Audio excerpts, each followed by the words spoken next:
ایک divine intervene کر کے غزوہ بدر کے اندر ہمیں کامیابی دی تھی. اس میں کوئی صحابہ کرام کی بہادری کا اتنا کردار نہیں تھا جتنا اللہ تعالیٰ نے فرشتوں کے ذریعے مدد فرمائی. انہوں نے تو صرف اپنے رب کے لیے اپنی جان دینے کو ایک ٹاپ پرائرٹی سمجھا, تو اللہ تعالیٰ نے ان کے ہاتھ پکڑ لیا, اور اللہ تعالیٰ کا وعدہ تھا کہ میں نے اپنے نبی کے دین کو غالب کرنا ہے. هو الذی ارسل رسولہ بالہدی ودین الحق لیظہرہ علی الدین کلہ. تو اللہ تعالیٰ نے ایک غیبی مدد فرمائی, اور ایک مختصر سے عرصے کے اندر اتنی بڑی کامیابی ہو گئی کہ آپ دیکھیں کہ ہجرت مدینہ کے وقت صرف 125 بندے اللہ کے محبوب صلی اللہ علیہ وآلہ وسلم کے ساتھ تھے, اور اگلے یہ یعنی 13 سال کی آؤٹ پٹ تھی, اور اگلے 13 سال کے اندر رومن اور پرشین امپائر بھی مسلمانوں کے پاس آ چکی تھی.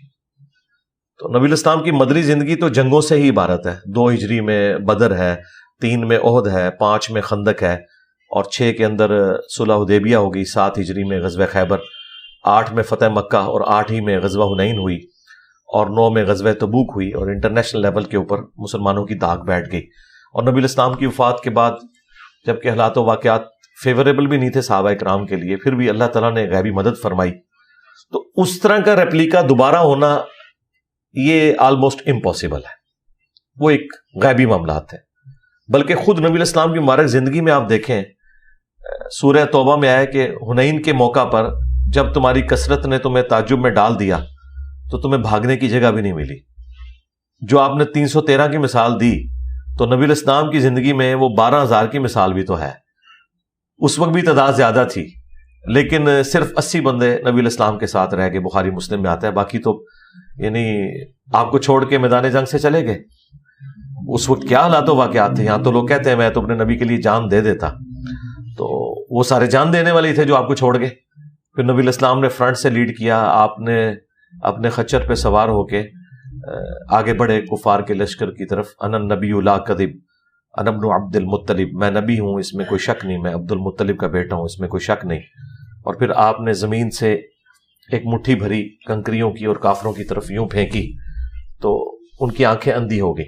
یہ نبی الاسلام کے ساتھ اللہ تعالیٰ کی ایک غیبی تائید آئی تھی. ادروائز غزوہ حنین بھی مسلمانوں کے ہاتھ سے گئی تھی, حالانکہ کثرت تھی, کافروں سے زیادہ تھے تعداد میں. اس کے باوجود بس وہ حالات فیوریبل نہیں ہوئے. ایک تکبر کا جملہ نکل گیا کہ ہم 313 تھے تو غالب آئے تھے, تو آج تو ہماری تعداد بھی زیادہ ہے. تو اللہ تعالیٰ نے کہا پھر تمہیں بھاگنے کی جگہ نہیں ملی. تو جہاں تک آج کا تعلق ہے, آج کے جو حالات و واقعات ہیں, ان میں وہ 313 کی مثال دینا اس لیے بھی غلط ہے کہ اس طرح کے 313 بھی آج نکالنا مشکل ہے.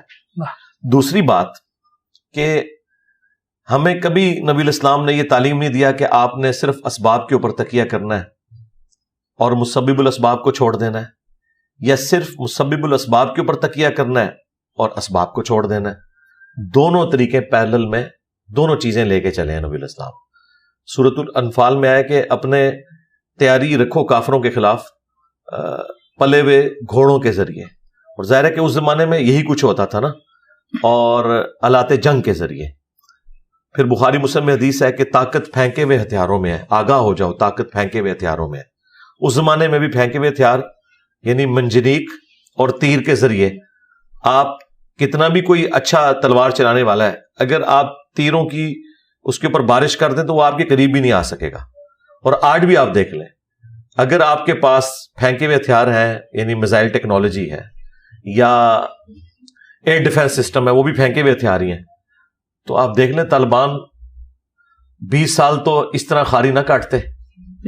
یہ تو 20 ہفتوں کی جنگ تھی, لیکن امریکہ ڈومیننٹ رہا اپنی اس ایئر سٹرائکس کی وجہ سے. ابھی بھی وہ خود ہی چھوڑ کے گئے ہیں, ادروائز ابھی بھی وہ اس کو کنٹینیو کرتے تو کر سکتے تھے, اور وہ تو ان کی اکنامک پوزیشن ایسی ہوگی کہ وہ اسے کنٹینیو نہیں کر سکے. تو فلسطین میں بھی اب صورتحال تو یہی ہے کہ اسرائیل کے پیچھے یورپ اور امریکہ کھڑا ہوا ہے, اور لوگ کہتے تو ہیں کہ جی ہمارے پاس 74 لاکھ کی فوج ہے سارے اسلامی ملکوں کی ملا کے. تو صرف فوج ہونے سے تو مسئلہ حل نہیں ہوگا جب تک ان کے اندر جذبہ اور جدید ہتھیار نہیں ہوں گے. پھر بھی جتنا پریشر بلڈ کرنا چاہیے تھا معذرت کے ساتھ وہ ہمارے مسلمان حکمرانوں نے کیا نہیں ہے, یعنی بالکل ہی بیک فٹ کے اوپر چلے گئے ہیں. سوائے ایک ایران نے جرت دکھائی ہے، یا اس کے بعد ان کو دیکھ کے طیب اردگان نے تھوڑی سی ہمت دکھائی ہے، محمد بن سلیمان نے بھی تھوڑی بہت ہمت دکھائی ہے، لیکن ابھی بھی بہت ہمت کی ضرورت ہے. تو اس کے لیے مسلمانوں کو تعلیم میں آگے بڑھنا ہوگا جی. آپ جن کو 2 کروڑ کہہ رہے ہیں، آپ ذرا نوبیل پرائز کی لسٹ نکالیں تو 4تھا حصہ وہ لوگ ہیں. ہاں بالکل ٹھیک ہے. کسی بھی فیلڈ میں، آپ فزکس کی فیلڈ میں دیکھیں، کیمسٹری کی فیلڈ میں دیکھیں، آپ اسٹرانومی کی فیلڈ میں دیکھیں، سوشل سائنسز میں آپ آ جائیں، آپ کو ہر جگہ وہ یہودی نظر آئیں گے ٹاپ کے اوپر. تو یہ انہوں نے مقام ارن کیا ہے، یہ ان کو یعنی جھولی میں ڈال کے کسی نے نہیں دیا. ہم بھی ارن کریں گے تو ٹھیک ہے، ان کے لیول کے اوپر آ جائیں گے. ہم معذرت کے ساتھ نہ تو اپنے دین کے ساتھ مخلص ہیں اور نہ اپنی دنیا کے ساتھ مخلص ہیں. کسی بھی معاملے میں ہم مخلص نہیں ہیں. تو یہ ذلت اور خاری خواہ ہمیں کرکٹ کے میدان میں کاٹنی پڑے یا ہاکی کے میدان میں، تو یہ ہمارا مقدر ہے. جب کوئی قوم گرتی ہے تو گراوٹ ہر جگہ نظر آتی ہے پھر، اور وہ ہمیں نظر آ رہی ہے. سر کس نے کہا تھا کہ پرندوں میں یہ فرقہ پرستی نہیں دیکھی، کبھی مندر پہ جا بیٹھے کبھی مسجد پہ جا بیٹھے. سر حیوان کے اندر یہ کانسیپٹ ہے، مطلب اس نے اس تفریق کو نہیں سامنے رکھا.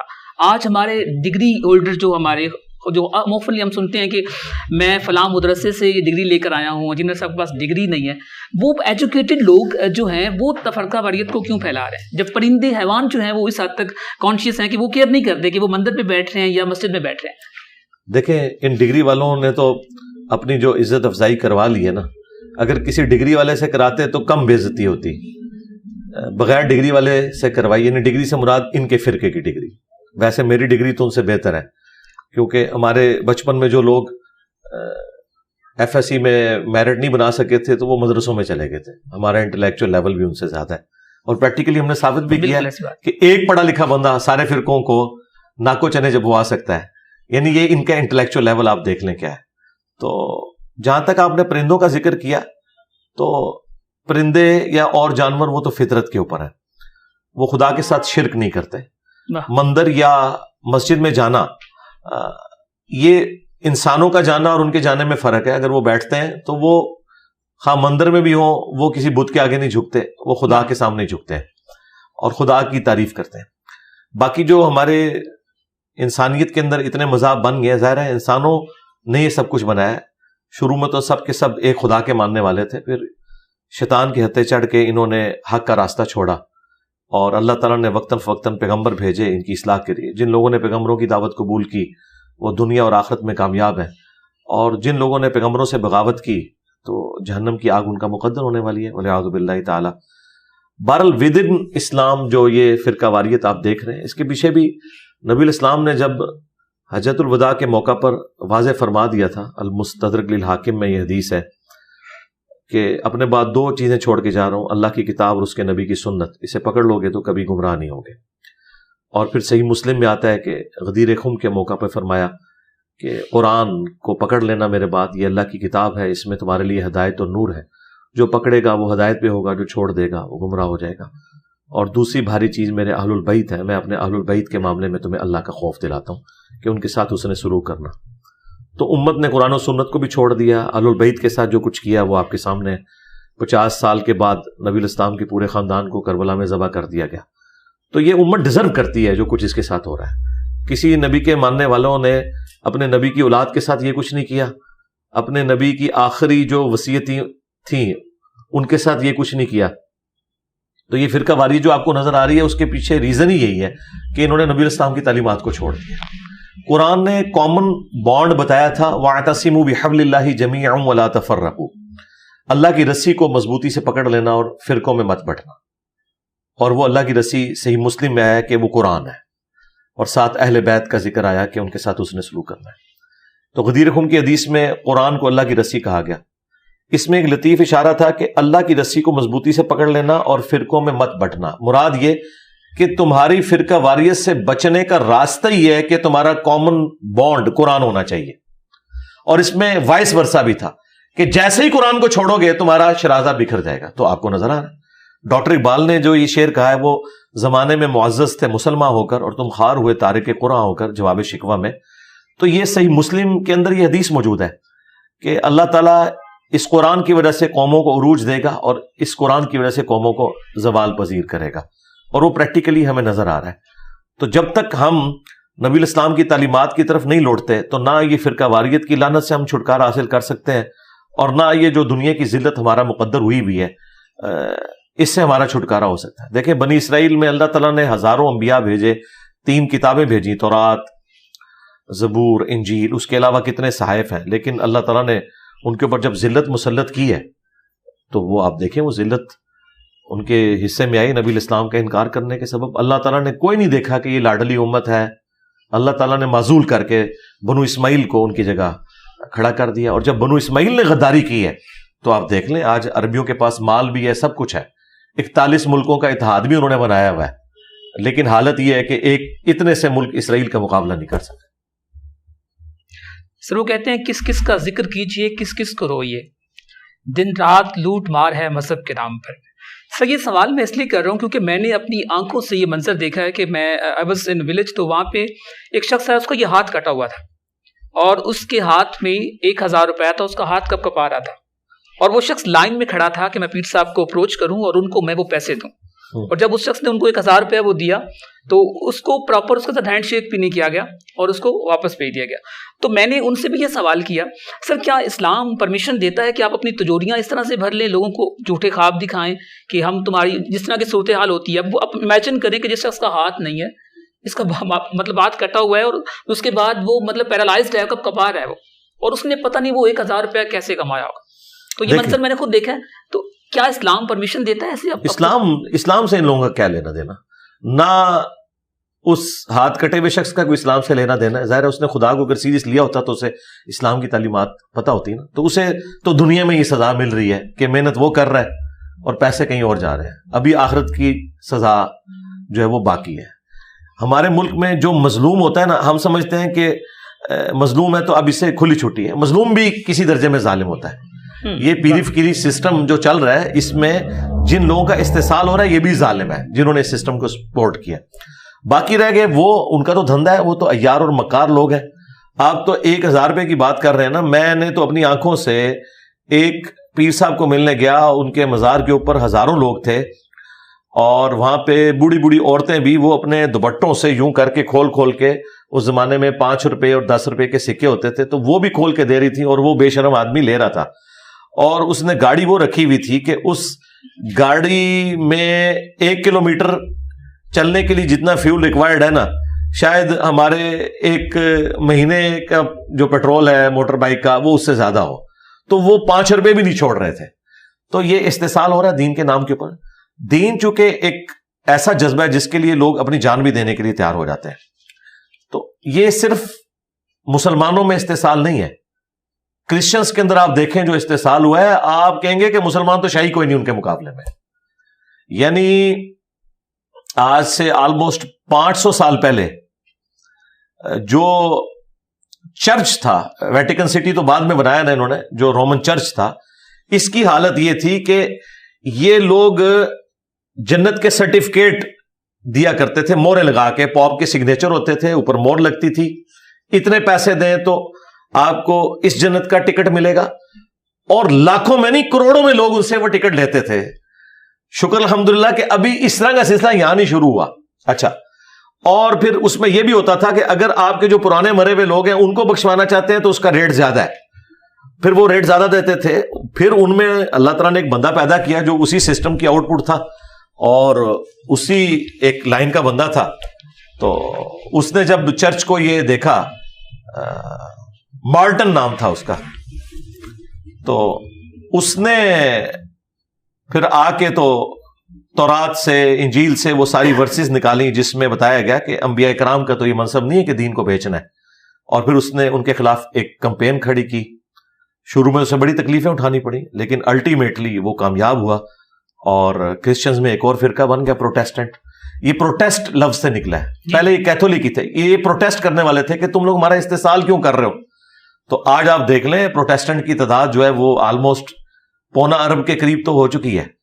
تو ایک بندے کی محنت کی وجہ سے اس نے اس استحصال کے خلاف اعلان جنگ کیا اور پوپ کو اس نے جو ہے وہ اس سے ٹکر لی. اس زمانے میں پوپ جو ہے یہ آپ سمجھ لیں جتنی آپ کی یورپین طاقتیں تھیں نا یہ پوپ کے انڈر آتی تھی, اور پوپ کی مرضی سے بھی یہ ساری صلیبی جنگیں اور یہ سارا کچھ اسی کی مرضی سے ہوتا تھا.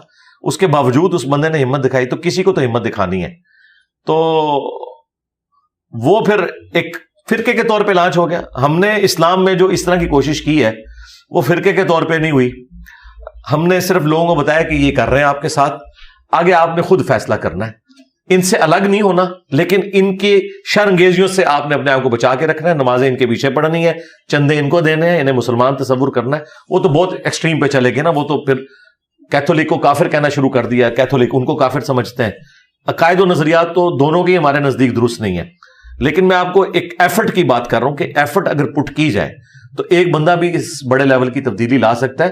آج تو ریسورسز ہی اتنے زیادہ ہیں سوشل میڈیا کی وجہ سے کہ آج تو تبدیلی لانے کے لیے آپ کو سال نہیں چند مہینے ریکوائرڈ ہیں. اگر اللہ تعالیٰ کوئی قبولیت دے دے تو یہ معاملات ایسے چل سکتے ہیں. تو ہم نے اسی کے خلاف آواز اٹھائی ہے کہ آپ قرآن پڑھ کے دیکھیں.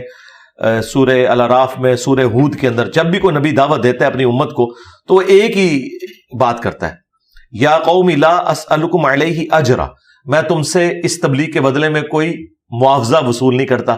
میرا معاوضہ میرا اللہ جو ہے وہ دینے والا ہے, میرا اجر میرے اللہ کے حضور پکا ہے. اور یہاں بات ہی چندوں سے اور پیسوں سے شروع ہوتی ہے, اور کوئی موقع نہیں جانے دیتے کہ یہ لوگ آپ کا چندہ ہتھیال ہے, بھلے وہ مستحقین تک نہ بھی پہنچے. اب تو این جی اوز بھی بنا لی ہوئی ہیں, یہ شکر کرتے ہیں کہیں پہ کوئی فساد ہو کشمیر میں یا فلسطین میں, یہ پھر اپنے اکاؤنٹ نمبر شیئر کروانا شروع کر دیتے ہیں. زلزلہ آ جائے تو ان کی چاندی ہو جاتی ہے, کیونکہ زلزلے میں اگر یہ 10 کروڑ اکٹھا کریں گے تو کوئی چند لاکھ لگا دیں گے ان پہ, باقی ان کی جیبوں میں جائیں گے. تو یہ اس طرح کے ڈیزاسٹرز کے اوپر بڑے خوش ہوتے ہیں کہ چلو یار ہماری روزی روٹی کھل گئی. سر ابھی آپ نے جنت کے ٹکٹ کی بات کی, وہ تو چلے نان مسلم تھے. ابھی ریسنٹلی آپ نے نواز شریف کے باقاعدہ اپنے سوشل میڈیا پہ شاید دیکھی ہوں گے, باقاعدہ اس کے اوپر لکھا ہوا ہے کہ سرٹیفکیٹ آف پیراڈائز. تو جنت کا ٹکٹ, تو یہ لوگ تو مطلب مسلم ہے نا, وہ لوگ نان مسلم تھے, ان کو تمام چیزیں ان تک پہنچ چکی ہیں. میرے خیال میں جتنا آپ نے کام کیا ہے, شاید کوئی شخص, کوئی بچہ پاکستان میں ایسا ہوگا جس کو اگر آپ کہیں کہ محمد علی مرزا, اچھا وہ انجینئر محمد علی مرزا, یعنی اس لیول پہ تو کیا ان لوگوں تک یہ بات نہیں پہنچی, اور یہ صرف اور صرف اپنے سیاسی مفادات کے لیے انہوں نے باقاعدہ طور پہ سوشل میڈیا پہ وہ ابیزاں کی ہیں وہ سرٹیفکیٹ آف پیراڈائز, اور وہ بڑے فخر کے ساتھ ان کو وہ دے رہے ہیں. تو کیا یہ کرنا, تاکہ اللہ کے نبی نے, آپ نے وہ حدیث بتائی تھی کہ اپنی بیٹی فاطمہ سے فرمایا تھا کہ مطلب اگر تمہیں مجھ سے دنیا میں کچھ لینا ہے تو لے لو, آخرت میں اگر تمہیں کوئی مطلب ایسا ہوا تو میں تمہارے کچھ کام نہیں آؤں گا. تو یہ لوگ کیسے یہ کر سکتے ہیں, اس کے پیچھے پہلی بات تو یہ کہ میں نے وہ تقریر تو سنی ہے جس میں انہوں نے کہا کہ جو نواز شریف صاحب کا استقبال کرے گا وہ جنتی ہو جائے گا, اسی کی طرف آپ اشارہ کر رہے ہیں. بالکل, اس میں باقاعدہ طور پہ سوشل میڈیا پہ وہ سرٹیفکیٹ دے رہے ہیں. وہ سرٹیفکیٹ جو ہے نا وہ تو سوشل میڈیا پہ انہوں نے پھیلائے ہوں گے جو سوشل میڈیا کے ماسٹر ہیں. یہ جب تک, ہاں, کیونکہ پتا کیا, میں نے یعنی سوشل میڈیا پہ جو کمپین چلانے والی جماعتیں ہیں نا ان کو میں نے دیکھا ہے ایک دوسرے کو ڈی فیم کرنے کے لیے نا ان سے متعلق وہ مشہور کر دیتے ہیں. لہٰذا میں اس کو تو آن نہیں کروں گا, کیونکہ میرے متعلق بھی کتنے پوسٹیں لوگ لگا دیتے ہیں. جو ویڈیو میں نے دیکھی ہے اس پہ میں بات کروں گا, کیونکہ جب تک کوئی دلیل سامنے نہ ہو ہم بات کر نہیں سکتے. اس طرح ایک دوسرے کے بارے میں لوگ کافی کچھ پھیلا دیتے ہیں. تو جہاں تک وہ ویڈیو کا تعلق ہے وہ تو میں نے دیکھی ہے. تو سب سے پہلے تو اس میں نواز شریف صاحب کو خود فرنٹ سے لیڈ کرتے ہوئے ایسے بندوں کو ڈس اون کرنا چاہیے. یعنی ہم یہ اس میں ان پٹ دے رہے ہیں کہ ان تک اگر یہ ویڈیو پہنچی ہے, انہوں نے دیکھ لی ہے, تو ان کو چاہیے کہ اس معاملے میں اعلان برات کریں. لیکن مسئلہ یہی ہے کہ ہماری یہ قوم اسلام کے نام کے اوپر استحصال کا شکار شروع سے ہی ہو رہی ہے. یہاں پہ ضیاء الحق نام کا ایک ڈکٹیٹر آیا, اس نے بھی اسلام کے نام کے اوپر ان کے ساتھ جو کچھ کیا وہ کیا. اس کے بعد جب 1988 میں الیکشنز ہوئے اس وقت نواز شریف صاحب کو ان لوگوں نے لانچ کیا, اسٹیبلشمنٹ نے بے نظیر کو نیچا دکھانے کے لیے, اور اسلام کے نام کے اوپر اس کا نام بھی آپ دیکھیں اسلامی جمہوری اتحاد رکھا, اور اس میں 9 جماعتیں انہوں نے داخل کی. اور جب نواز شریف صاحب ان سے باغی ہو گئے تو پھر ان کو عمران خان صاحب مل گئے. پھر عمران خان صاحب کے ذریعے جو انہوں نے اسلامک ٹچ دیے ہیں وہ تو اپنے آخری لیول پہ پہنچے ہیں کہ جی آپ سے قبر میں بھی پوچھا جائے گا عمران خان کے بارے میں. جی بالکل, ہاں, اندازہ کریں. اور اس کے بعد یعنی یہاں تو چلے ان کا ماننے والا کر رہا ہے نا, یہ تو ان کے سامنے سب کچھ ہو رہا ہے. اسلامک ٹچ بالکل جو وہ ان کو کنٹینر پہ وہ سوری صاحب پیچھے سے کہہ رہے تھے خان صاحب تھوڑا ٹچ دیں. اب خان صاحب کا کام تھا نا کہ وہ شٹ اپ کال دیتے, لیکن انہوں نے پھر وہ ٹچ شروع کر دیا. ٹچ کیا انہوں نے تو پورے کا پورا ایک تیاری کر لی اس کے لیے. تو یہ سارے یہ کرتے ہیں, یہ یعنی اس کی وجہ ہے کہ یہ سودا بکتا ہے نا. ایک مذہب ایک پوٹنٹ جذبہ ہے جس کی بنیاد پہ آپ لوگوں کو قابو کر سکتے ہیں. تو اس وجہ سے پھر آپ اس طرح کی باتیں کرتے ہیں تاکہ لوگوں کو اپنے ساتھ اٹیچ کریں. تو میں تو اپنی ویڈیوز میں لوگوں کو بارہا کہہ رہا ہوں کہ ہمارے جو پولیٹیکل لیڈرز ہیں, ہماری جو اسٹیبلشمنٹ ہے, ہمارے جو ججز ہیں, ہماری بیوروکریسی ہے, ان کا اسلام سے کوئی لینا دینا نہیں ہے, صرف یہ مسلمان ہیں. لہٰذا آپ ان کو ان کے عہدے کے پوائنٹ آف ویو سے دیکھیں, ان کو اسلامک لیڈر بنا کے پیش نہ کریں, اور نہ یہ اپنی غلطیوں کو چھپانے کے لیے اسلام کا نام لیں. 2-4 دفعہ نواز شریف صاحب انشاءاللہ ماشاءاللہ کہہ دیتے ہیں تو ان کے ماننے والے بغلے میں جاتے ہیں, جی ماشاءاللہ جی اللہ تعالیٰ کو انہوں نے بیچ میں ڈالا. وہ تو زرداری صاحب کی بھی آپ تقریر سنیں, یہ تماشا ہی بن گیا. اسلام کے ساتھ ان لوگوں کا کوئی لینا دینا نہیں. مسلمان ہیں, مر جائیں گے, ان کا جنازہ بھی پڑھیں گے, لیکن اسلام کو یہ اپنے مقصد کے لیے استعمال کرتے ہیں. اسٹیبلشمنٹ بھی اپنے مقصد کے لیے استعمال کرتی ہے. اور رہ گئے مولوی, ان کو تو ویسے ہی رائٹ ہے کہ وہ استعمال کریں, کیونکہ ان کے تو دھندے ہی وہی ہے. لہٰذا مولویوں کو اس معاملے میں کم مجرم سمجھتا ہوں, کیونکہ وہ تو اس مسلط پہ بیٹھے ہیں نا. ٹھیک ہے, تو وہ تو کہیں گے کہ بھئی ہم تو, جس طرح مولانا فضل الرحمان صاحب ہے, وہ کہتے ہیں بھئی میں مدارس کا نمائندہ ہوں, میں تو اسلامک ٹچ دوں گا, کیونکہ مجھے انہوں نے تو لانچ کیا ہے. بالکل ٹھیک ہے نا. لہٰذا وہ تو اس کو آن کرتے ہیں, اور وہ کسی حد تک جسٹیفائنگ ہے. باقی ہم نے دیکھنا ہے کہ یہ اب نکلے ہیں. تو وہ جب فضل الرحمان صاحب لاہور آئے تھے دھرنا دینے خان صاحب کے دور میں, تو انہوں نے اپنے آپ کو حسین کہا اور عمران خان کو یزید کہا. انہوں نے کہا میں یزیدی حکومت کے خلاف جا رہا ہوں, لیکن جو اوریجنل حسین تھے وہ تو شہید ہو گئے تھے, اور جو یہ والے حسین ہیں وہ آپ کے سامنے ہیں. تو یہ سارے اس طرح کرتے ہیں, اسلام کو استعمال کرتے ہیں. میرا خیال ہے لیڈرز کا کام ہے, اور اگر لیڈرز نہیں کر رہے تو ان کے ماننے والوں کو ان پولیٹیکل لیڈرز کو مذہبی پیشوا نہیں ماننا چاہیے. ان کو پولیٹیکل لیڈر سمجھے اور ان کی اصلاح کی کوشش کرتے ہیں. ظاہر ہے اصلاح کی کوشش تو کرنی ہے, ایک دوسرے کو کافر کہنے سے مسئلہ حل نہیں ہوگا. اور انصاف کا دامن نہ چھوڑیں. یہ سب کے سب ایک ہی طرح کے ہیں, کچھ دیر کے بعد ایکسپوز ہوتے ہیں, کچھ جلدی ہو جاتے ہیں, کچھ تھوڑا کر رہے ہوتے ہیں, کچھ زیادہ کر رہے ہوتے ہیں. ہے سارے کے سارے ہی مجرم ہیں اس فیلڈ میں. میں تو سب کو چیک کر کے دیکھ چکا ہوں. سر ایک سوال اور ہے, بیسیکلی سر وہ ایک کمیونٹی سے ریلیٹڈ ہے, یعنی کہ 2-4 گاؤں ایسے ہیں, وہاں پہ ایک سٹوری ہے اور لوگ اس کو اس طرح سے مانتے ہیں. سر ایک شخص جو ہے نا, وہ مدینہ پاک میں گئے تھے, اور ان کا ایک دوست جو ہے نا اس کی ڈیتھ ہوگی گاؤں میں, اور وہاں پہ موجود انہوں نے اپنے کسی فرینڈ سے کہا کہ میرے گاؤں میں فلاں شخص کی ڈیتھ ہو گئی ہے. انہوں نے ایک آہ بھری اور کہا کہ وہاں پہ اس کی ڈیتھ ہو گئی ہے. اور جو گاؤں میں موجود لوگ تھے انہوں نے کیا کیا کہ انہوں نے ان کو وہاں پر دیکھا کہ وہ جنازے میں شامل تھے, اور ابھی بھی کچھ لوگ وہاں موجود ہیں اور وہ اس بات کے دعوے دار ہیں کہ بھائی ہم نے ان کو دیکھا تھا. اور چونکہ یہ ایک کمیونٹی سے ریلیٹ کر رہی ہے, تو میں چاہوں گا کہ احادیث اور قرآن کی روشنی میں کیا ایسی کوئی پاسبلٹی ہے؟ نہیں, کوئی نہیں, ردی کی ٹوکری میں پھینکیں. اگر میں اسی کمیونٹی سے یہ کہوں کہ میرے اسٹوڈنٹس نے مجھے روزہ شریف اور طواف کعبہ کے دوران کئی دفعہ دیکھا ہے اور میں جہنم میں ہوں, مان لیں گے, تو پھر آپ بھی نہ پیش کریں. اس طرح کچھ نہیں ہوتا. دوسرا, اس طرح کی چیزوں کو چیک کرنے کے لیے پھر آپ نے سارے سائنٹیفک پیرامیٹرز لینے ہیں. یہ نہیں ہے کہ کسی کے کہنے پہ 1 کروڑ بندہ بھی گواہی دے, جب تک انسٹرومنٹ کلیئر نہیں کرے گا. آپ دیکھیں ملتی جلتی شکلوں والے لوگ بھی ہوتے ہیں, بعض اوقات کو انسیڈنٹ بھی ایسے ہو جاتے ہیں آپ کو اندازہ نہیں ہوتا, وہ کچھ عرصے بعد اس طریقے سے ہو بھی جاتا ہے. اس طرح آپ انالیسس کسی چیز کا نہیں کرتے. یہ انالیسس اسی طریقے سے ہے کہ میں آپ کو سگریٹ کے نقصان بتا رہا ہوں, اور آپ تھوڑی دیر بعد پوری تقریر سن کے یہ کہیں کہ ہمارے محلے میں ایک 90 سال کا بابا ہے, وہ تو ینگ ایج سے سگریٹ پی رہا ہے, اس کو تو کچھ نہیں ہوا. تو میں آپ کو کہوں گا میرے بھائی, آپ نے ایک بندے کو دیکھ کے فیصلہ نہیں کرنا, آپ نے 1000 بندے کنسیڈر کرنے ہیں جو سگریٹ پینے والے ہیں, تو آپ کو پتا چلے گا شاید وہ ایک ہی بابا بچا ہے, باقی سب 50 سے پہلے ایکسپائر ہو چکے تھے. بالکل اس طرح اسٹیٹسٹیکل انالیسس کیا جاتا ہے. یہ جو اس طرح کے دعوے کرتے ہیں نا, تو ٹھیک ہے پھر ہم چیک کریں گے نا, چیک کرنے کے لیے کاؤنٹر ویریفیکیشن ہوگی. یہ کہتے ہیں کہ جی ہمارے بزرگ جو ہیں وہ انہوں نے حکم دیا دیوار کو, تو دیوار چل پڑی. تو بھائی بزرگ مر تو نہیں گئے, نکالیں ان کو, چلا کے بتائیں, مسئلہ حل ہو جائے گا. ہمارے تو کئی پرابلمز ہیں, ہم کہتے ہیں آئیں سامنے پاکستان کی بجلی پوری کریں, اسی طریقے سے IMF کا قرضہ اتاریں. وہ لوگ جو کہتے ہیں ہم مصلح اٹھاتے ہیں تو سونے کی کانیں نیچے ہوتی ہیں, تو آئیں ایک بزرگ لے کے آئیں جو یہ مسئلہ حل کریں ہمارا, جو ان کے دعوے ہیں. اللہ کا اس طرح کا کوئی دعویٰ نہیں ہے. اللہ نے دنیا کو اسباب کے ساتھ جوڑا ہے. کسی آیت حدیث میں یہ نہیں آیا کہ 10 دفعہ سبحان اللہ پڑھ لو تو تمہاری پیاس مٹ جائے گی, 100 دفعہ دروشی پڑھ لو تو تمہیں کھانا پینے سے اللہ تعالیٰ بے نیاز کر دے گا. نہیں, وہ اللہ تعالیٰ نے دنیا کو اسباب کے ساتھ جوڑا ہے. دیکھیں بخاری مسلم میں آیا ہے کہ غزوہ خندق کے موقع پر بھوک کی وجہ سے صحابہ کرام نے پیٹ پہ پتھر باندھے ہوئے تھے, تو نبی علیہ السلام نے جب اپنا کرتا اٹھایا تو آپ کے پیٹ مبارک کے اوپر بھی پتھر باندھے ہوئے تھے. تو نبی علیہ السلام بھی بھوک کی تکلیف کی وجہ سے یہ کر رہے تھے نا. تو دنیا کو اللہ نے اسباب کے ساتھ جوڑا ہوا ہے.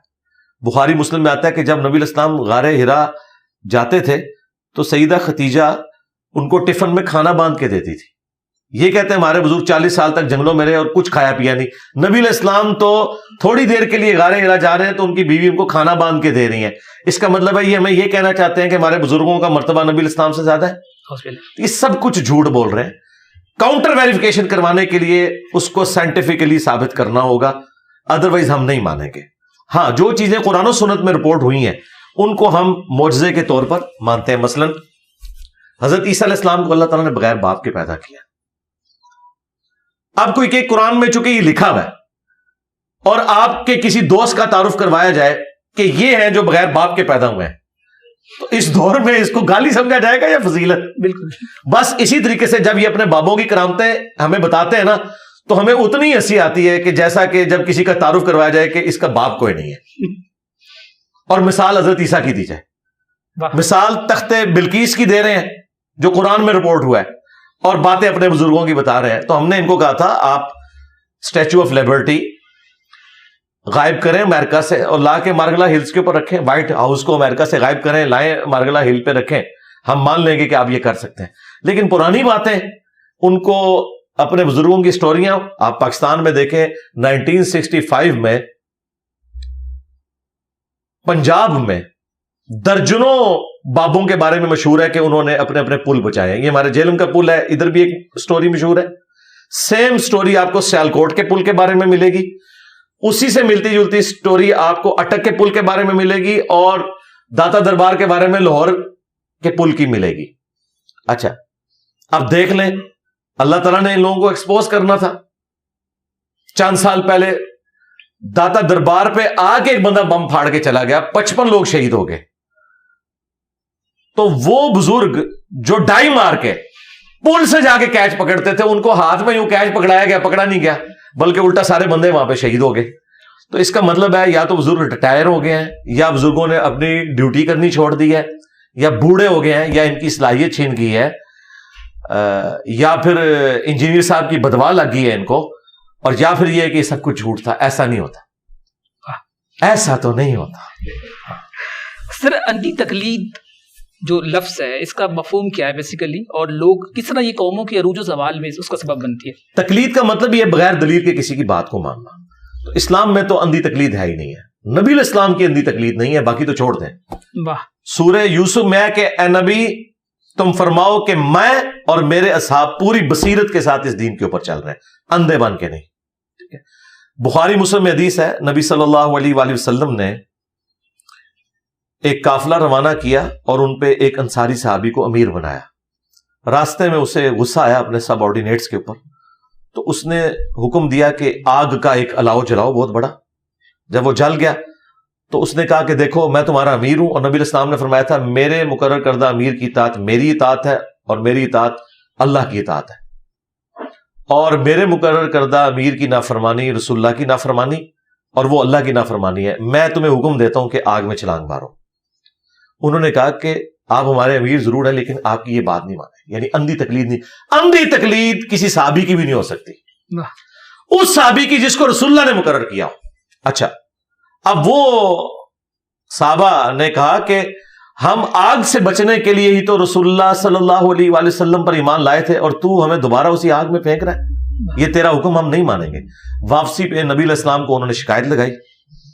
اللہ کے محبوب علیہ السلام نے فرمایا کہ اگر تم اپنے امیر کی وہ بات مان لیتے نا تو سیدھے جہنم کی آگ میں جا کے نکلتے.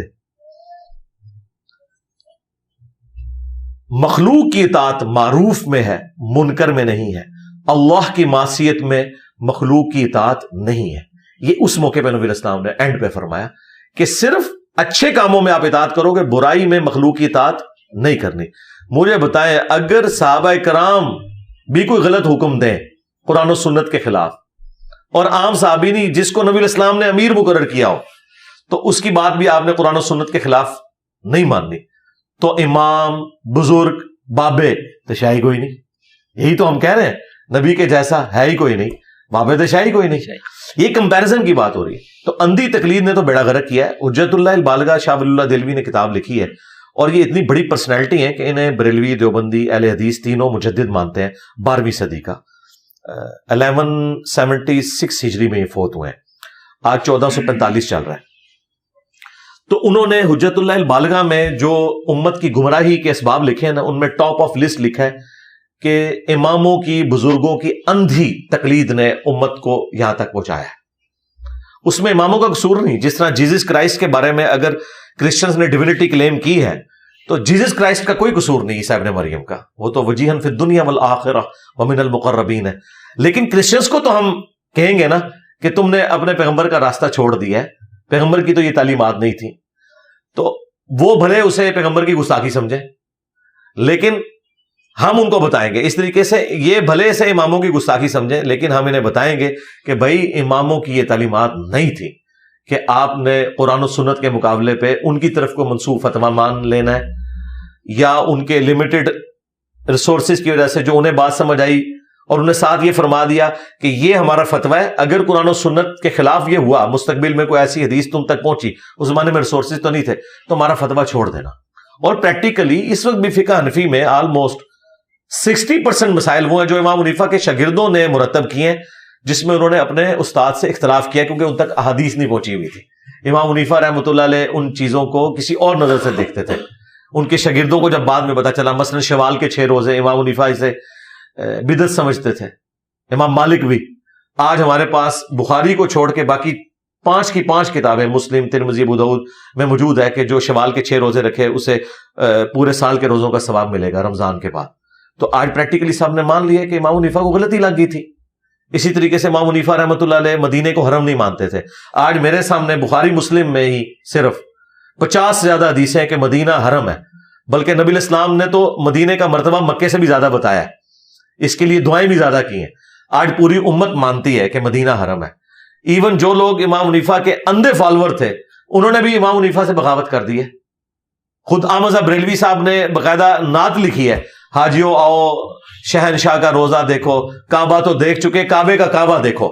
انہوں نے تو کعبے سے بڑا حرم ڈکلیئر کیا ہے نبی علیہ السلام کے مدینہ شریف کو. تو لیکن پرانے بزرگ جو ہیں وہ غلطی کھا گئے, ہو گیا. عقیقے کو امام حنیفہ رحمۃ اللہ علیہ زمانے جاہلیت کی رسم سمجھتے تھے. آج بخاری میں حدیث موجود ہے, آج حنفی سب سے زیادہ عقیقہ کرتے ہیں. تو غلطی اگر لگ سکتی ہے بڑے سے بڑے بندوں کو, ان کو تو چھوڑ دے. حضرت عمر فاروق کو غلطی لگی. بخاری مسلم میں حدیث ہے کہ مسجد نبوی میں حضرت حسان ابن ثابت نعت پڑھ رہے تھے, حضرت ابو ہریرہ سن رہے تھے, حضرت عمر گزرے, بس صرف انہوں نے یوں کر کے دیکھا, ناراضگی کا اظہار کیا, بولے کچھ نہیں. تو حسان ابن ثابت نے کہا اس طرح نہ مجھے دیکھ, تجھ سے بہتر شخصیت مسجد میں ہوتی تھی, میں انہیں بھی نعتیہ اشعار سناتا تھا. تو انہوں نے کہا گواہ, انہوں نے کہا یہ ابو ہریرہ سے پوچھیں. ابو ہریرہ نے کہا کہ جی امیر المومنین, نبی علیہ السلام نے نہ صرف نعت سنی بلکہ آپ نے ان کے لیے دعا کی کہ اللہ روح قدس کے ذریعے حسان کی مدد فرما, جس طرح تو نے عیسیٰ ابن مریم کی مدد کی تھی. وَأَيَّدْنَاهُ بِرُوحِ الْقُدُسِ. تو حضرت عمر جو ہیں وہ وہاں سے چلے گئے. یعنی اس واقعے سے آپ کو یہ پتا چلا کہ حضرت عمر کی بھی اندھی تقلید نہیں ہو سکتی. نمبر 2, حضرت عمر جیسے بندے سے بھی اتنی بڑی حدیث چھپی رہ گئی, جو یہ کہتے ہیں ہمارے بزرگوں کو نہیں پتا, جو انجینئر بتاتا ہے. بھائی اگر حضرت عمر سے چیز چھپی رہ سکتی ہے تو تمہارے امام بزرگ تو شاہی کوئی نہیں. نمبر 3, حضرت عمر نے کوئی اکڑ نہیں دکھائی. جب انہیں حدیث پہنچی تو انہوں نے یہ بھی نہیں کہا کہ میں خلیفہ راشد ہوں, علیکم بسنتی و سنت الخلفاء راشدین المہدیین. ان کو پتا تھا کہ یہ انہی معاملات میں جہاں میں قرآن و سنت کے مطابق چلوں گا, جہاں میں اس سے ہٹوں گا تو پھر میرا کوئی روب نہیں, میری عزت ہی اس کی وجہ سے. یہی ہم نے ان کو کہا ہے کہ یار دیکھو تمہارے بابوں نے عزت اویل کی تھی اللہ اور اس کے رسول کے نام کے اوپر, اگر وہ اللہ رسول کے ساتھ غداری کرتے تو ان کی عزت کیا, ان کا تو ایمان بھی مشکوک ہو جائے گا. اور یہ وہ لوگ ہیں جنہوں نے اللہ رسول کے ساتھ وفاداری کی. ہم نے ان کی کتابیں بھی ان کی وفات کے 1200 سال بعد اپنے ٹیبل پہ رکھی ہے. اگر وہ خود آ جائے امام بخاری امام مسلم تو ہم انہیں اپنی آنکھوں پہ بٹھائیں گے, کیونکہ یہ وفادار لوگ ہیں. ان کی لیگیسی, ان کی اولاد آگے نہیں لے کے چلی. ان کی کوئی آپ سمجھ لیں آؤٹ لیٹ نہیں تھی جو چلی ہے. میرے ساتھ تو ان کا رشتہ بھی کوئی نہیں ہے, لیکن آج دنیا میں کروڑوں انسان انہیں کتنی محبت سے دیکھتے ہیں. اللہ نے ان کا نام روشن کر دیا. جو بخاری میں حدیث ہے کہ جب اللہ تعالیٰ کسی بندے سے محبت کرتا ہے تو جبرائیل کو کہتا ہے اناؤنسمنٹ کرتے ہیں, پھر دنیا ان سے محبت کرنا شروع کر دیتی ہے. اس کا یہ مطلب نہیں کہ جس کے ساتھ بھی دنیا اٹیچ ہو جائے تو ولی اللہ ہے, ورنہ تو غلام احمد قادیانی دجال کے ساتھ بھی ملینز آف پیپل جو ہے وہ عقیدت رکھتے ہیں. نہیں, وہ جینون بھی ہو, یہ بات ضروری ہے. ورنہ ہر کوئی کہتا ہے جی وہ جناب فلانے دربار کے اوپر اتنی دنیا اکٹھی ہوتی ہے. بھائی گرو نانک کے مزار کے اوپر بھی اتنی دنیا جمع ہوتی ہے, تو جاؤ پھر سکھ ہو جاؤ. اس طرح تو نہیں ہوگا. سر یہ آج کل کے جو بھی مدارس ہے ان کی تباہ صورتحال آپ کے سامنے ہے. اگر آپ اپنے بچے کو عالم دین بنانا چاہیں, یا کوئی شخص بھی یہ خواہش کرے, لوگوں کی خواہش ہوتی ہے میرا بیٹا جو ہے وہ عالم دین ہو, تو کیسے وہ عالم دین بن سکتا ہے؟ اللہ کا شکر ہے بہت کم لوگ ہیں جن کی اس طرح کی خواہش رہ گئی ہے کہ وہ اس طرح کے علماء دین کو سمجھتے ہیں کہ ہم بنائیں. وہ چاہتے ہیں پڑھا لکھا ہونا چاہیے, پڑھا لکھا عالم دین ہو جو لوگوں کو دین سکھائے, فرقہ واریت نہ سکھائے. رہ کے مدارس تو میری نظر میں تو کوئی ایسا مدرسہ نہیں ہے جو عالم دین بنا کے نکالے. ہاں, بریلوی عالم دین, دیوبندی عالم دین, پھر عالم دین نہیں کہنا چاہیے اسے, عالم بریلویہ یعنی بریلویت کا عالم, عالم دیوبندیہ, عالم وہابیہ, عالم شیعہ, یہ تو ہے عالم دین. بھائی یہ بہت مشکل بات ہے. اس کے لیے سب سے پہلے تو یہ ہے کہ آپ اپنا انٹلیکچوئل لیول رائز کریں, تعلیم حاصل کریں, اس کے بعد کتابوں کے ساتھ اپنے آپ کو جوڑیں, اور پھر جب آپ کتابوں کے ساتھ جوڑیں ایک دفعہ خود سٹڈی کریں تو ایمانداری کے ساتھ آپ کسی مدرسے میں بھی چلے جائیں. اول تو آپ کو داخلہ ہی نہیں کسی نے پھر دینا, ان کو پتا چل جائے گا یہ ہم سے اوپر ہو گیا. اور یہ ہمارے اسٹوڈنٹس کے ساتھ ہوا ہے. وہ جب انٹرویو لیتے ہیں تو وہ جب وہ اتنی بات کرتے ہیں نا جی ہم قرآن و سنت کی بات مانو, کہتے ہیں لا جو ہے باقی منڈا بھی خراب کرے گا جی. ٹھیک ہے, وہ گالی سمجھتے ہیں اسے. تو بہرحال یہ کہ کسی مدرسے کے پاس بھی جائیں آپ کو ڈگری ضرور مل جائے گی, لیکن علم وہ آپ نے خود ہی حاصل کرنا ہے.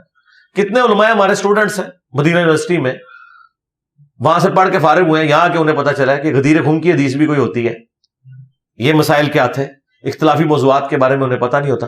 تو بہتر یہ کہ آپ لوگوں کو بتائیں کہ آپ اپنی جو دنیاوی تعلیم جسے آپ کہتے ہیں, ہمارے نزدیک تو سائنس کی تعلیم بھی دینی تعلیم ہے, وہ حاصل کریں.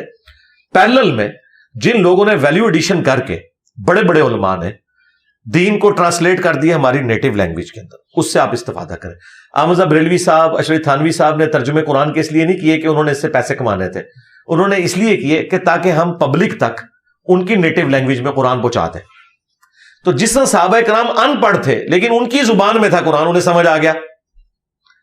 آج قرآن و سنت آج کے مسلمان کو بھی سمجھ آ جائے گا. ہاں جہاں کوئی دقیق مسائل ہوں آپ علماء کی طرف رجوع کریں, لیکن ایک فرقے کے عالم کی طرف نہیں. سب کی بات سنیں, پھر اپنے دماغ کو یوز کریں, آپ کو خود ہی پتہ چل جائے گا کون صحیح بات کر رہا ہے کون غلط.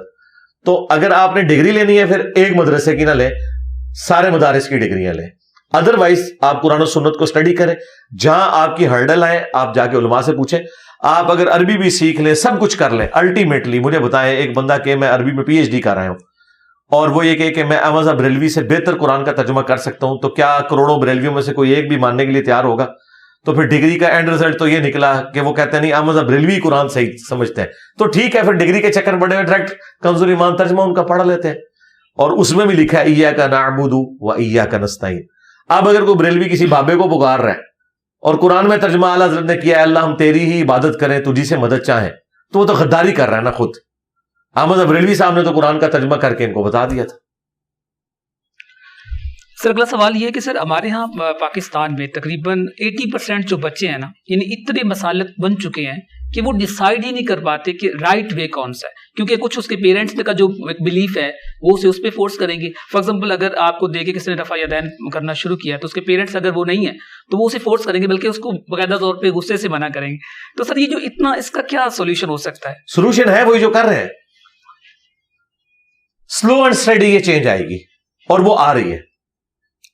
اب میرے بھائی جو آج کی ینگ جنریشن ہے, آپ اس کے ساتھ آرگومنٹ کے بغیر بات ہی نہیں کر سکتے. کب تک بدماشی کریں گے؟ میٹرک لیول تک زیادہ سے زیادہ. کالج یونیورسٹی کے اسٹوڈنٹس ماں باپ کی کوئی بات سننے کے لیے تیار ہے؟ تو ماں باپ نے اگر اپنی عزت بچانی ہے نا, تو یا تو خود قرآن و سنت کا علم حاصل کریں اور کاؤنٹر ویریفائی کر کے ان کے ساتھ آرگومنٹ کریں. اگر بچے غلط لائن پہ ہوئے تو ان کو وہ ٹھیک کر سکتے ہیں, اور اگر وہ خود ہے تو ان کو اپنے آپ کو ٹھیک کرنا ہوگا, ورنہ اولاد ان کی گئی. انجینئر صاحب نے کسی کا کوئی بچہ نہیں چھوڑنا, یہ بالکل یاد کریں, اس بات کو اپنے دماغ میں بٹھا لیں کہ یہ سارے بچے آپ کے ہیں لیکن یہ ہیں ہمارے ہیں انشاءاللہ, کیونکہ یہ علم کی دنیا ہے. علم کی دنیا میں پھر آپ کچھ بھی نہیں کر سکتے. دیکھیں چرچ نے گلیلیو کی ذمہ داری لگائی تھی. گلیلیو ایک پادری تھا, نیوٹن کا استاد, یعنی فزکس کی دنیا میں یہ آپ سمجھ لیں بابا ہے اپنی فیلڈ کا, پادری تھا, ٹھیک ہے, اور ڈیوٹی اس کی لگائے گی کہ تو بہت ذہین آدمی ہے, تو یہ جو نئے نئے کوپرنیکس نے فتنہ کھڑا کیا ہے اور باقی جو سائنٹسٹ نے کہ زمین جو ہے وہ گول ہے اور ان کی انجیل ٹیمپرڈ فارم میں کہہ رہی ہے چپٹی ہے, تم نے یہ چیز ثابت کرنی ہے کہ یہ چپٹی ہے اور یہ ثابت کرنا ہے کہ زمین ساکن ہے اور زمین سورج کے گرد نہیں, سورج زمین کے گرد گھوم رہا ہے. اس کی ڈیوٹی انہوں نے لگائی. وہ چرچ میں انٹر ہوا تو اس نے نا, وہ چرچ میں نا ان دنوں بڑی بڑی لالٹینیں جو فانوس آویزاں ہوتے تھے اور اس کے آگے انہوں نے شیشے لگائے ہوتے تھے. اس نے وہ شیشے سے دیکھا تو اسے وہ جو پیچھے شعلہ تھا نا وہ بڑے سائز کا نظر آیا. اس سے اس کا آئیڈیا کلک ہوا کہ دوربین بنائی جا سکتی ہے چیزوں کو دور سے دیکھنے کے لیے, اور اس طریقے سے اس نے پھر دوربین بنائی. دوربین جب اس نے بنائی اور اس نے اجرام فلکی کو اپنی آنکھوں سے دیکھ لیا اور سارے سٹارز اور سیارے یہ سارے جب دیکھنے شروع کیے, ان کی موومنٹ کا اس نے مشاہدہ کیا, تو اس نے بغاوت کر دی. اس نے کہا بھائی میں نے دیکھ لیا, میں کیسے مان لوں کہ یہ ہے اس طرح. اس کے پھر قتل کے فتوے جاری ہوئے. وہ تو خیر آہستہ آہستہ کر کے کسی طریقے سے اس کی بچت ہوئی, لیکن وہ پھر اس طرح سلسلہ چلا. تو کعبے کو مل گئے پاسباں صنم خانے سے. کرسچینٹی کے بھی فرسودہ نظریات کے اگینسٹ جو لوگ کھڑے ہوئے وہ انہی کے چرچ سے لوگ کھڑے ہوئے تھے, خواہ پروٹیسٹنٹ کھڑے ہوئے یا سائنس کی فیلڈ میں یہ لوگ کھڑے ہوئے. اور آج دیکھ لیں ان کا حال کیا ہے. اتنے سے ایک ملک کے اندر ہے جو ہمارے جیلم شہر سے بھی چھوٹا ہے, ویٹیکن سٹی, یہ ان کی ٹوٹل اوقات ہے. کدھر پوری دنیا میں صلیبی جنگیں پوپ کے آرڈر سے نکلتی تھی, اور کہاں آج یہ حالت ہے کہ اس کی بات بھی سننے کے لیے کوئی روادار نہیں ہے. یہ ان کے ساتھ ہو جانا ہے, مولویوں کے ساتھ اور ان کے اندھے فالوورز کے ساتھ. ہم اللہ کا شکر ہے اپنی کوشش کر رہے ہیں. ہم اپنے اسٹوڈنٹس کو کہیں گے آپ پیسیو ریزسٹنس جاری رکھیں, بس صرف کالج کا انتظار کریں. کالج میں تو نہ ایک چرسی پوڈری بچہ قابو آتا ہے اپنے ماں باپ کے, تو آپ تو پہلے ہی دین کے اوپر ہیں. ہاں, تو ماں باپ آپ سے زبردستی کچھ نہیں کروا سکتے. ہاں لیکن یہ یاد رکھیں جو ہیومن ڈگنیٹی ہے وہ وائلیٹ نہیں ہوگی. وہ تو قرآن میں ہے کہ اگر ماں باپ مشرک بھی ہے نا, دنیا میں معروف طریقے سے ان کے ساتھ چلنا ہے, لیکن ان کا کہنا نہیں ماننا اس معاملے میں, باقی دنیاوی معاملات میں ماننا ہے. ہمارے اسٹوڈنٹس لائف سٹوریز میں آ کے بتا رہے ہیں, وہ کہتے ہیں کہ جی انجینئر صاحب سے پہلے تو ہم ماں باپ کی عزت نہیں کرتے تھے. اچھا, انجینئر صاحب سے پہلے ہم نماز نہیں پڑھتے تھے, اب تو ہم زیادہ پریکٹسنگ مسلمان ہیں, زیادہ ہم اچھے طریقے سے اپنے ماں باپ کے ساتھ بہیو کرتے ہیں. تو اللہ کا شکر ہے ہم بدتمیز نہیں بنا رہے, ہم نبی الاسلام کے ساتھ ان کو جوڑ رہے ہیں. واہ, ٹھیک ہو گیا سر. کسی بات کو صحیح ماننے کے لیے صحیح سند کا ہونا کتنا ضروری ہے؟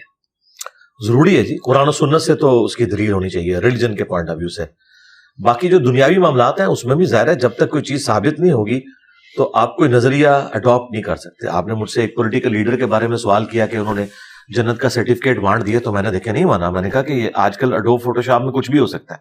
ہاں کوئی ویڈیو سامنے آ جاتی ہے اور اگر کوئی ذہین بندہ ہے جسے یہ پتا ہے کہ یہ آرٹیفیشیل انٹیلیجنس کے ذریعے چیز نہیں بنائے گی بلکہ اوریجنل ویڈیو ہے, تو وہ تو فیصلہ کر سکتا ہے. تو اس کے لیے یہ چیز ضروری ہے. اور قرآن میں اللہ تعالیٰ نے حکم فرمایا وَلَا تَقْفُ مَا لَيْسَ لَكَ بِهِ عِلْمٌ إِنَّ السَّمْعَ وَالْبَصَرَ وَالْفُؤَادَ كُلُّ أُولَٰئِكَ كَانَ عَنْهُ مَسْئُولًا. انسان کسی چیز کی پیروی اس وقت تک مت کر جب تک کہ اس کے بارے میں ڈیفینیٹ علم نہ حاصل کر لے. بے شک کان, آنکھ اور عقل, دل ہو یا دماغ, اس کے بارے میں تم سے پوچھا جائے گا یہ انسٹرومنٹ یوز کیوں نہیں کیے. اسلام توہمات میں بالکل بلیو نہیں کرتا. دلیل کی بنیاد کے اوپر آپ نے چلنا ہے. اگر دلیل ہوگی تو پھر آپ نے ایکسپٹ کرنا ہے, ادروائز اس چیز کو ریجیکٹ کریں گے آپ. سر جو اسلامی فرقے اس وقت بنے ہوئے ہیں اوور آل, اگر ان میں سے اگر کمپیریزن کیا جائے تو کون سا فرقہ بہتر لگتا ہے آپ کو؟ دیکھیں فرقہ اس طرح خرابیوں کی اگر آپ انٹینسٹی کو دیکھیں, ہر بندے کی سینسٹیوٹی کا لیول ڈفرنٹ ہے.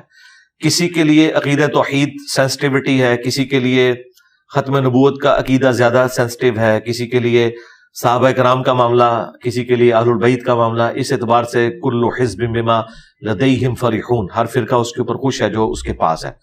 تو یہ ڈیپینڈ کرتا ہے کہ کس شخص کی سینسٹیوٹی کا لیول کیا ہے. ہاں قرآن و سنت کی روشنی میں اگر آپ اس وقت جتنے اسٹیبلش فرقے ہیں نا, میری نظر میں اہل حدیث کا جو ایک منہج ہے وہ قرآن و سنت کے سب سے زیادہ قریب ہے. بشرطے کہ وہ خود بھی اس کے اوپر عمل کریں. بعض جگہ انہوں نے خود بغاوت کی ہوئی ہے. اہل حدیث فرقے کی بات نہیں کر رہا, اس میں تو بہت خرابیاں ہیں. جو ان کا اسکول آف تھاٹ ہے کہ قرآن و سنت کو فائنل اتھارٹی ماننا ہے, اس کے بعد اجماع امت اور اینڈ پہ اجتہاد آئے گا. اور بڑے سے بڑے انسان کا فتویٰ بھی ردی کی ٹوکری میں ہے اگر وہ قرآن و سنت کے خلاف ہے. یہ ان کی ایک ڈاکٹرن ہے. پریکٹیکلی وہ عمل کر رہے ہیں, یہ الگ بات ہے. جس طرح اگر آپ مجھے کہیں کہ دنیا میں سب سے بیسٹ ریلیجن کون سا ہے, تو میں کہوں گا اسلام. اب پریکٹیکلی مسلمان اس پہ عمل کر رہے ہیں یا نہیں کر رہے, وہ مسلمانوں کی خرابی اپنی جگہ, لیکن اسلام اپنی جگہ پیور ہے. اس طرح اہل حدیث کا جو منہج ہے نا, وہ اہل سنت کہہ لیں, اصحاب الحدیث کہہ لیں, یہ منہج پیور ہے. باقی اس کے اوپر کوئی عمل کر رہا ہے یا نہیں کر رہا, وہ ایک الگ بات ہے. وہ تو میں سارے فرقوں کی چیزیں ہائی لائٹ کرتا ہوں انکلوڈنگ اہل حدیث. سر, لبرل مسلمان کے بارے میں کیا تصور ہے آپ کا؟ لبرل مسلمان سے مراد اگر کوئی یہ لے رہا ہے نا کہ تمام مکاتب فکر کو آپ سپیس دیں, ایون دوسرے مذہب کے لوگوں کا بھی حق ہے کہ وہ دنیا میں زندہ رہیں, اور پاکستان کے آئین میں یہ چیز ہے کہ غیر مسلموں کو بھی بنیادی حقوق ملیں گے. پاکستان کے جھنڈے میں بھی وائٹ کلر جو ہے وہ غیر مسلموں کے لیے رکھا گیا. پھر محمد علی جناح کی جو 11 اگست 1948 کی تقریر ہے, اس میں تو انہوں نے کہا تھا کہ آپ آزاد ہیں, اپنے چرچز میں جا سکتے ہیں, اپنے کلیساؤں میں جا سکتے ہیں, اپنے مندروں میں جا سکتے ہیں, اپنی مسجدوں میں جا کے اپنے اپنے طریقے کے مطابق اپنے ریلیجن کو پریکٹس کریں. اگر اس طرح کا معاملہ ہو, اس کو اگر کوئی سیکولرزم یا لبرلزم کا نام دیتا ہے, ظاہر ہے کہ ابھی ٹرمز وقت کے ساتھ چینج ہو رہی ہے نا. اب بینکنگ تو خود ہم اس کے خلاف ہیں, لیکن آج اسلامک بینکنگ ہے, ٹرم تو ہم نے وہیں سے ڈیوائز کرنی ہے نا. ہماری اس وقت جتنی ماڈرن ٹرمنالوجیز ہیں, اسلامک ڈیموکریسی لی تو ہم نے گوروں سے ہوئی ہے نا, تو اس کو ہم نے اسلامک کہہ کے, جس طرح اسلامک بینکنگ ہے, اسلامک ڈیموکریسی ہے, اسلامک لبرلزم بھی ہو سکتا ہے, اسلامک سیکولرزم بھی ہو سکتا ہے. لیکن اگر آپ بائی ڈیفینیشن دیکھیں تو ڈیموکریسی تو کفر ہے, لیکن اسلامک ڈیموکریسی کیا ہے کہ قرآن و سنت کے دائرے میں حلال کے اوپر آپ ووٹنگ کروا سکتے ہیں, حرام کے معاملے میں نہیں کروا سکتے. تو کہتے ہیں ہاں اسلامک ڈیموکریسی ہے. تو ٹرم ڈیوائز کی جا سکتی ہے. ٹرم تو ہمارے بزرگوں نے پتہ نہیں کیا کیا ڈیوائز کی ہیں, اور وہ آج تک اس طریقے سے چل رہی ہیں. ٹرم ڈیوائز کی جا سکتی ہے.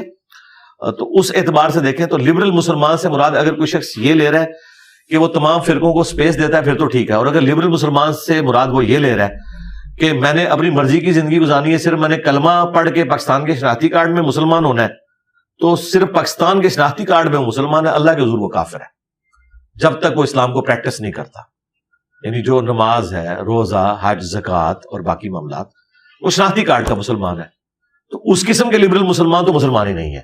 اور اگر آپ اس طرح کے لبرل مسلمان جو کہہ رہے ہیں بس اپنے کام سے کام رکھیں گے, ہم اپنا نماز روزہ کریں گے, کسی کو چھیڑیں گے نہیں, کسی کو تنگ نہیں کریں گے, ہر بندے کا رائٹ ہے کہ وہ اپنی زندگی گزارے, صرف علمی اختلاف اس سے کریں گے, ڈیبیٹ تک رکھیں گے بات, اس کی لائف ونریبل نہیں کریں گے, تو اس طرح کے لبرل مسلمان تو سارے ہی ہونے چاہیے. واہ سر, اگلا سوال یہ ہے کہ یہ تھوڑا سا یو کین سے دیٹ جو لوگ آپ سے سوال اٹھاتے ہیں موسٹلی, آپ کوئی بھی جب آپ کام کر رہے ہیں, وہ یہ کہتے ہیں کہ اللہ کے نبی صلی اللہ علیہ وسلم نے جب بھی کسی میں کوئی برائی دیکھی ہے تو آپ نے اس کا نام اسپیسیفائی نہیں کیا, آپ نے اس کو باقاعدہ طور پہ نام لے کے اس کی برائی بیان نہیں کی. تو کیا ایسے پاسبل نہیں ہے کہ ہم کہیں کہ فلاں شخص نے یہ کام کیا ہے جو کہ صحیح نہیں ہے, حدیث کی روشنی میں ہم یہ بتا دیں, بجائے اس کے کہ ہم اس کا نام ہائی لائٹ کریں؟ سمجھنے والے سمجھ جائیں گے نا کہ کیا نہیں. یہ تو بات ہی آپ کو غلط بتائی گئی ہے. قرآن پورا بھرا پڑا ہے یہود و نصارہ کی خرابیاں بیان کی ہیں اللہ تعالیٰ نے.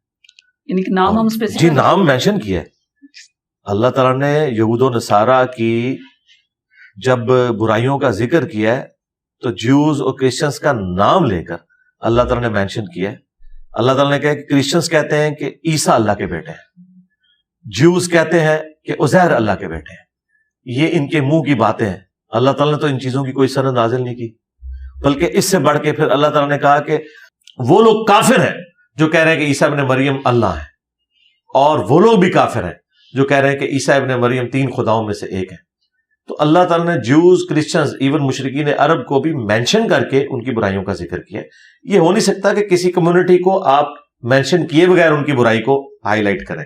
دنیا میں کہیں بھی ایسے نہیں ہو سکتا. البتہ اس میں ایک ڈگنیٹی والا پہلو یہ ہے کہ آپ نے کسی کو گالی نہیں دینی. قرآن میں آیا کہ آپ نے کسی کے جھوٹے خدا کو گالی نہیں دینی, ورنہ وہ آپ کے سچے خدا کو گالی دے گا بغیر علم کے.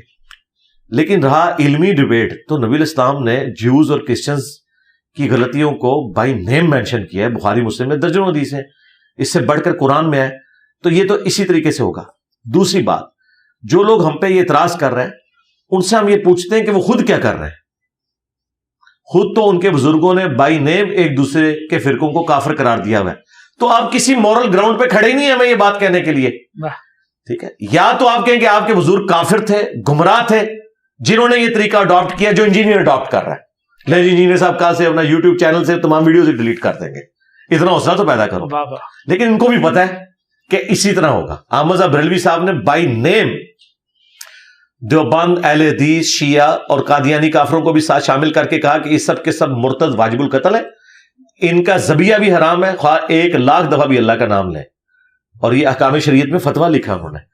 تو کیا ان کو نہیں پتا تھا؟ اس کے مقابلے پہ جب دیوبند نے المحند علی المفند لکھی ہے تو انہوں نے کہا کہ احمد بریلوی اور ان کی پوری جماعت ایک شیطانی لشکر ہے جو ہم پہ حملہ آور ہوا ہے, جس طرح انبیاء کے اوپر شیاطین حملہ آور ہوتے تھے. تو یہ ایک دوسرے کا نام لے کے یہ سب کچھ بتاتے ہیں. آپ ان سے پوچھیں آپ کیوں کر رہے ہیں, وہ کہیں گے بھائی جب تک بتائیں گے نہیں تو کیسے پتا چلے گا. تو مجھ سے کیوں ڈیمانڈ کر رہے ہیں؟ مجھ سے اس لیے ڈیمانڈ کر رہے ہیں کہ انہیں پتا ہے کہ گل ود گئی ہے.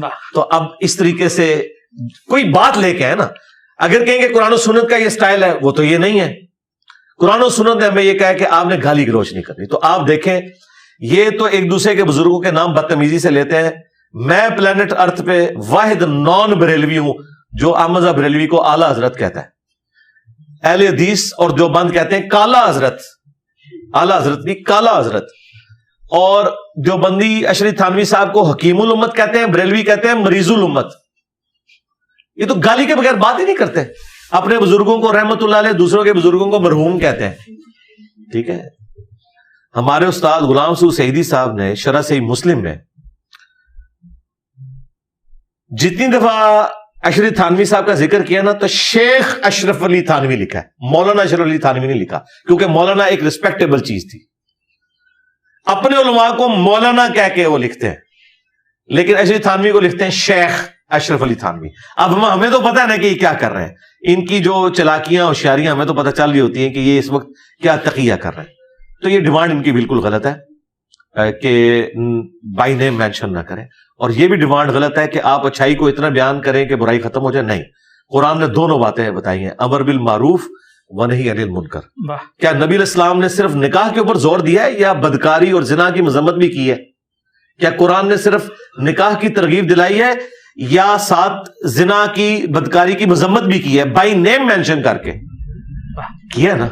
تو یہ جذباتی ڈاکٹرین ہے. دیکھیں میں آپ کو ایک اور مثال دیتا ہوں, آپ کے 14 طبق روشن ہو جائیں گے, بلکہ 28 طبق. ہمارے اس معاشرے کے اندر اس چیز کو بدتمیزی سمجھا جاتا ہے کہ آپ کسی کے دروازے پہ نوک کریں اور وہ اندر ہونے کے باوجود رسپانس نہ کریں, جبکہ اسلام میں ایتھکس ہی یہ ہیں کہ یہ اس بندے کا رائٹ ہے کہ وہ رسپانس کرے یا نہ کرے. بخاری مسلم میں حدیث ہے کہ دروازہ نوک کرو یا آواز دو. اس زمانے میں آواز دے کے ہی نوک کیا جاتا تھا, یعنی السلام علیکم ورحمۃ اللہ, میں فلاں ہوں, ملنے کے لیے آیا ہوں. کیونکہ عموماً تو دروازے نہیں ہوتے تھے, پردے ہی لٹکے ہوئے ہوتے تھے. اور اجازت ملے تو آ جاؤ, اور اگر جواب نہ ملے, یہ نہیں کہا کہ اجازت نہ ملے, جواب نہ ملے واپس لوٹ جاؤ, اس بات کا برا بھی نہ مانو. اور یہ بخاری میں ہوا ہے کہ ایک صحابی کو حضرت عمر نے بلایا تو حضرت عمر پردے کے پیچھے چھپ گئے. اس نے 3 دفعہ کہا کہ کیا میں اندر آ سکتا ہوں, السلام علیکم. حضرت عمر نے کوئی جواب نہیں دیا. ان کو نہیں پتا تھا کہ حضرت عمر پیچھے ہے چھپے میں. 3 کے بعد وہ واپس چلے گئے. حضرت عمر پیچھے ہے, انہوں نے کہا کہ میں نے تمہیں بلایا تھا. ان کا نبی الاسلام نے تو ہمیں یہ تعلیم فرمایا کہ 3 دفعہ کہنا ہے, جواب نہیں ملا تو ان کا جب میں نے بلایا تھا تم نے اندر آئے. ان کا میں اس طرح نہیں اندر آ سکتا, آپ کے حرم میں تو داخل نہیں ہو سکتا. اور 3 کے بعد یہاں کیا کرتے ہیں, 50 مس بیلیں کرتے ہیں. بھائی ایک مس بیل کافی ہے. اگر مجھے خواہش ہوگی میں اٹینڈ کروں گا, میں رسپانس نہ کروں, یہ میرا رائٹ ہے. اس طرح میرا رائٹ ہے کہ میرے دروازے پہ بھی کوئی آئے اور وہ کہ میں آپ سے ملنا چاہتا ہوں, میں یہ بھی بتانے کا پابند نہیں ہوں کہ میں آپ سے مل نہیں سکتا. یہ جو اکثر لوگ کہتے ہیں نا کہ جی بتا دو گھر میں کوئی نہیں ہے, یہ بھی بتانے کی ضرورت نہیں ہے. اسلام یہ کہتا ہے کہ بس وہ 3 بار بیل دے اور جائے, کیونکہ یہ میرا رائٹ ہے. کیونکہ میں پبلک اکاؤنٹ ہولڈر نہیں ہوں, میں ایک عام آدمی ہوں. پبلک اکاؤنٹ ہولڈر تو یہ کہہ سکتا ہے جو ملازم ہے وہ بھی دفتر کی آتا ہے, گھر میں تو آپ اس کو نہیں کریں گے نا. تو یہ ہے وہ ایتھکس جو ہمیں اسلام نے سکھائی ہے. لیکن ہم ایتھکس یہ سمجھتے ہیں کہ اس طریقے سے ہو کہ جب بھئی آپ کی ذمہ داری ہے کسی کو بھیج دو یا کم از کم اندر سے کہو کہ میں مل نہیں سکتا یا بچہ بھیجو. اسلام کہتا ہے اس کی کوئی ضرورت نہیں ہے.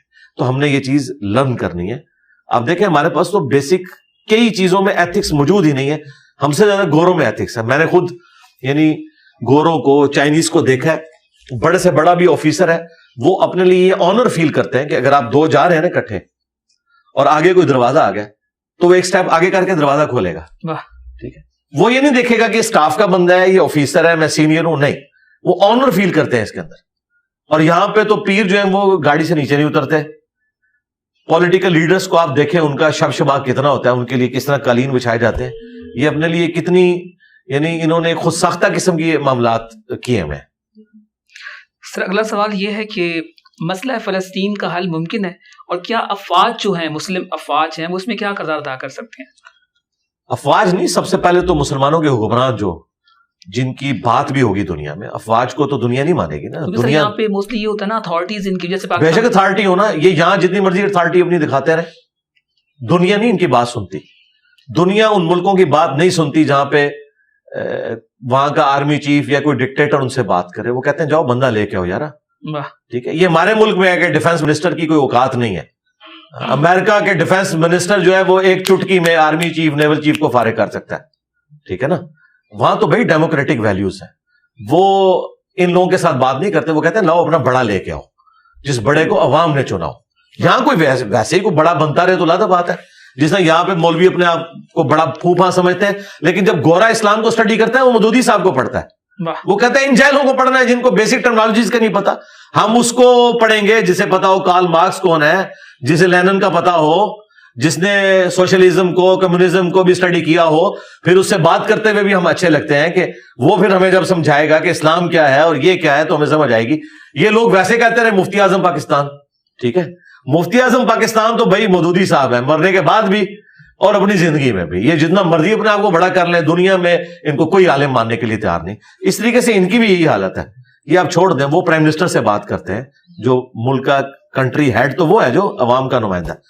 تو ان کی ذمہ داری ہے OIC کے پلیٹ فارم کے ذریعے ان معاملات کو آگے لے کے چلیں. اور اس میں نے تو کہا ہے کہ جو 5 اسلامک ملک ہیں, پاکستان, سعودی عرب, ایران اور ترکیے اور ملیشیا, ان کو فرنٹ سے لیڈ کرنا چاہیے. افغانستان کو ظاہر وہ نہیں مانیں گے, ان کو تو ایز اے ملک بھی انہوں نے اس طرح تسلیم نہیں کیا ہوا, تو ان کو تو یہ نہیں مانیں گے. رہ گئے باقی جو ملک ہیں, ان کے بڑوں کی ذمہ داری ہے کہ وہ کریں. اور رہ گئے پرائم منسٹر کا حکم آرمی چیف مانتا ہے نہیں مانتا, لیگلی تو وہ پابند ہے. پرائم منسٹر اپنے اندر جرت پیدا کرے نا, تو آرمی کیوں نہیں مانے گی؟ یہ پرائم منسٹر کا کام ہے, الیکٹڈ پرائم منسٹر کا کام ہے. یہ جرت دکھاتے نہیں ہے تو ٹھیک ہے, پھر پوسٹ چھوڑ دیں. اگر کوئی ایکٹیویٹی اس حوالے سے پرفارم کرنی ہے, میں یہ نہیں کہہ رہا کہ کریں, انہوں نے خود اپنے معاملات کو دیکھنا, یہ ان کی فیلڈ ہے, وہ زیادہ بہتر طریقے سے سمجھیں. دیکھیں سعودی عرب نے اس وقت فوجیں مانگی تھی نا یمن کے معاملے میں, تو ٹھیک ہے, پاکستان کی پارلیمنٹ نے ڈیسائیڈ کیا ہم نے اپنی فوج نہیں بھیجنی. سعودی عرب اس کے بعد ناراض ہو گیا پاکستان سے, لیکن کنسنسس کے ساتھ ڈیسائیڈ ہوا تھا. ٹھیک ہے, اور یہ سیولین قیادت نے ڈیسائیڈ کیا تھا. فوج کبھی بھی پاکستان کی فوج سعودیہ اور امریکہ کے ساتھ نہیں بگاڑتی, کیونکہ ان سے ڈائریکٹ چندہ لیتے ہیں, کھاتے مراد یعنی اس کے اوپر لگاتے ہیں اپنے ادارے کے اوپر, اس لیے یہ ان کے ساتھ نہیں بگاڑتے. تو فوج اس وقت اس حق میں نہیں تھی, لیکن بہرحال سول گورنمنٹ نے ڈیسائیڈ کیا تو سارے ان کے ساتھ کھڑے ہوئے. ٹھیک ہے, ان کا ٹھیک ہے. تو پرائم منسٹرز کا کام ہے کہ وہ ہمت دکھائیں. سر اسرائیلی مصنوعات جو ہیں کہا جاتا ہے کہ ان کا بائیکاٹ کریں, تو اس بائیکاٹ سے اسرائیل کو زیادہ نقصان ہوگا جو مقامی جو لوگ یہاں پہ ہیں جو یہ کام کریں؟ جیسے پیپسی میں ہزاروں لوگ ایسے موجود ہیں جن کا روزگار اس کے ساتھ جڑا ہوا ہے. ایسی بہت سی کمپنیز ہیں پاکستان کے اندر جو یہاں پہ موجودہ بہت سے لوگوں کا روزگار سے جڑا ہوا ہے. تو اس کے بائیکاٹ کرنے سے مقامی لوگوں کو زیادہ نقصان پہنچے گا یا پھر اسرائیل کو زیادہ نقصان پہنچے گا؟ اسرائیل کو تو رتی برابر کو نقصان نہیں پہنچے گا. یہ بے وقوف ہے, ان کو سمجھ ہی نہیں ہے. اور دوسرا یہ جو مولوی آپ کو یہ کہہ رہے ہیں نا, ابتدا ان سے کرتے ہیں. ہم چلاتے ہیں مہم, سارے مولویوں کے اسمارٹ فون لیتے ہیں اور کیمرے میں ویڈیو بنا کے نا ان کے اوپر پتھر مار کے ان کو توڑتے ہیں اور کہتے ہیں یہ دیکھیں مولانا نے سب سے پہلے اپنی قربانی دی ہے. پیپسی تک تو میں نے ان کو پہنچنے نہیں دینا. اس کا یہ مطلب نہیں ہے کہ میں کوئی کولڈ ڈرنکس کے حق میں ہوں. میں تو پیپسی پیتے ہی نہیں ہوں, نہ کوک. میں تو کولڈ ڈرنکس اور بیکری کی چیزیں تو میں استعمال ہی نہیں کرتا, تو مجھے تو کوئی انٹرسٹ نہیں. لیکن میں یہ بتانا چاہ رہا ہوں کہ اگر یہ مخلص ہے نا, تو کتنے علماء ہیں بائیکاٹ کرنے والے, انہوں نے اپنا موبائل توڑا ہے. یہ ساری ٹیکنالوجی ان کی ہے. پھر اس سے بڑھ کر اسرائیل کا سب سے بڑا سپورٹر تو امریکہ ہے اس وقت.